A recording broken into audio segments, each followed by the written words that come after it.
So the question remains, what does starting a fire have to do with teaching and learning, right? And what's that all about? Well, today I want us to start thinking about and continue thinking about uh, igniting students' learning experiences. Because distance learning is way more than just getting kids computers, getting them online, and getting them to kind of check in and do a couple assignments. We still want them to be focused on learning tasks that are important, to be engaged, have high curiosity. And so we are having to retool to kind of think about how do we do this when we're not in front of them.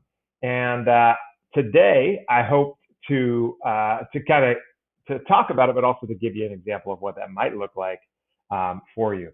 As a staff, we've been, just last week, we started focusing and thinking about these building blocks for quality alliances and quality learning interactions. We talked about welcoming last week. We're jumping to igniting, collaborating next, and transference. And so, what is igniting beyond what I just tried to do with some sticks and and other materials? We're thinking about igniting as igniting students' interest and connection to new learning that's an essential component of strong, engaging learning interaction. It's to build on the interest that they already have. It's to engage their cognitive abilities, and it's also to kind of connect them back to some things that they have learned before. During distance learning, quality learning interaction to engage students is intentional, right? We have to think about how we approach this. We can't just be haphazard. Hey, today is lesson 3.2. Now do that thing. We want to come up with something that's strong and engaging even at the top of a lesson. Begin with some type of activity. Grab the student's attention and orient them to the learning for that day. So that's what today was. Today is about igniting. I tried to do that early on in our time together right here. We know that from culturally responsive teaching, Zaretta Hammond, that attention is the first step towards learning, right? If kids are zooming in their bedroom and they're all over the place, there's probably a cap on that amount of learning that they can have. But first, we have to pay attention. We cannot learn, remember, or understand what we don't first give our attention to. So the question is, how can we focus students' learning and their attention? And I'm going to suggest that we can do that by being purposeful, being brief, interactive, and somewhat predictable, so that we can help students make decisions about what they're going to attend to. Now, there's lots of different ways. In fact, when I did my master's in education early in my teaching career, I focused on something called anticipatory activities, and basically outlined, tested, developed different ways to get folks' attention and get them thinking different. Some of that is just changing the learning environment. So I'd switch up my classroom and make it into an island, or have seating just alternately arranged. There's other ways you can do that by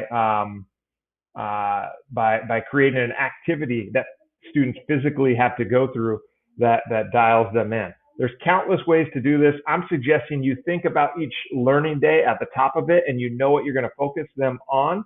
Try to come up with some way that's participatory that students can zero in on what matters most.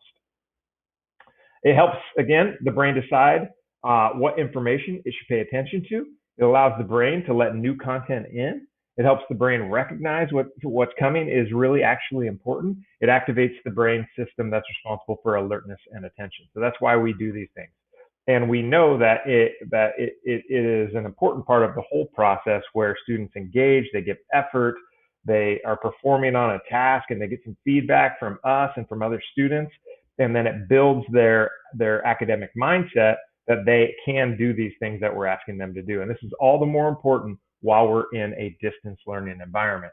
Now, can you do these things in both synchronous and asynchronous formats? The answer is yes, right? Like you could record something like I just did, or you could do something in vivo or live when you're with students, right?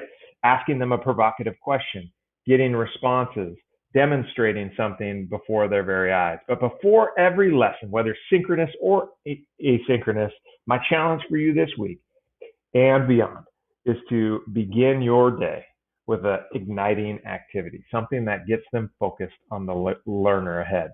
Now, here's a few examples. Some of these are alive in our classrooms right now. Leader and chorus. Some classes they say hocus pocus, what's the focus, and kids go back and forth. But there's different ways that you've experimented with. In fact, last year we really focused on how do we make a learning target clear, and that's part of this, right? You can bring in costumes, right? You can dress up differently that day. In one of my office meetings, one of our staff members came with a full Chewbacca mask, and that, if anything, made my brain just kind of alert and wake up and say, "What's going on here?" And you can generate excitement and attention with an emotionally charged headline, right? To get folks to think about things. You can do something connected to our motto, our theme, our vision of helping students experience success. I want you to be creative with this. Another area is provocation. Hold on a moment. Matthias, I'm recording. Please be quiet. Here we are. You show a video clip that arouses emotions. You can challenge a dominant culture's worldview or speak to something that is relevant to our community, and connect them. Another way to think about it is students maybe have goals in reading or writing, and can you connect the work that you're doing that day in that way to them? Maybe tapping prior knowledge. Maybe students have examples in the area of the story that you're going to read together that day, or in the idea of theme or a lesson learned. So that's another way to think about an igniting activity. But the goal is to grab students' attention, to orient them to the learning. And so some questions for you as we close out. Number one, what igniting strategies have I used in my virtual classroom to get students' attention and orient them to learning? Number two, how can I help students develop an understanding of the purpose of an igniting lesson? How can I collaborate with students to develop the igniting strategies to ensure that they're connected to what is important to students? How do you play off their interests? How do I use igniting strategies to hear student voice and build agency in learning? And how can I enhance the alliances inside my classroom by utilizing this igniting interaction? Now, you might not come to me for fire making skills, although I'm not super bad at it. But I hope that we could work together as you develop your repertoire that extends outside your traditional classroom and into this distance learning model where you're able to capture students' attention and then focus them in on that learning target and that task that you want them to do for the day. Have a great week, Walker Eagles. We've got this.